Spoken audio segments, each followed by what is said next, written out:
আমি আল্লাহ এমন এক জান্নাত বানাইছি রে আল্লাহর গোলাম, এমন এক জান্নাত আমি আল্লাহ বানাইছি যেই জান্নাতের বিবরণ কোনোদিন তুমি দিতে পারবা না।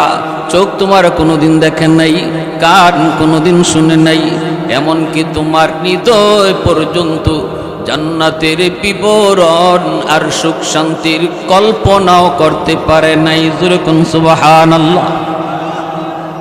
আল্লাহর পয়গম্বর কয় সাদ্দাদ, জান্নাতের বিবরণ আমার পক্ষে দেওয়া সম্ভব নয়। এক একটা ইট স্বর্ণের, কখনো রূপার, হীরা, মণি, মুক্তা, জওহর, দামি দামি পাথর দিয়ে আল্লাহ পাক জান্নাত বানাইছেন, কিন্তু কি পরিমাণ নিয়ামত জান্নাতের ভিতরে রাখছেন বিবরণ দেওয়া সম্ভব নয়।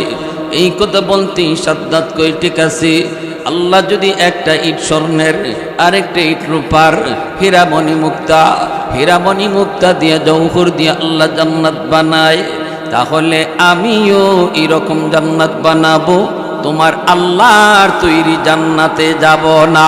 নাউজুবিল্লাহ। অহংকারের ভিতরে অন্তরে নিয়া সাদ্দাত নিজের তৈরি জান্নাত বানাইতে লাগলো। 30,000 ইঞ্জিনিয়ার দিয়া দামি দামি হীরা, মণি, মুক্তা, পান্না, দামি দামি পাথর, ভাইরা বন্ধুরা, 1-2 বছর নয়, 300 বৎসরে সে জান্নাত বানাইলো। 1700 বৎসর রাজত্ব করলো। আল্লাহু আকবার। 1-2 বছর নয়, এত বড় নাফরমান কেউ আল্লাহ পাক 1700 বৎসর রাজত্ব আল্লাহ দিয়েছেন।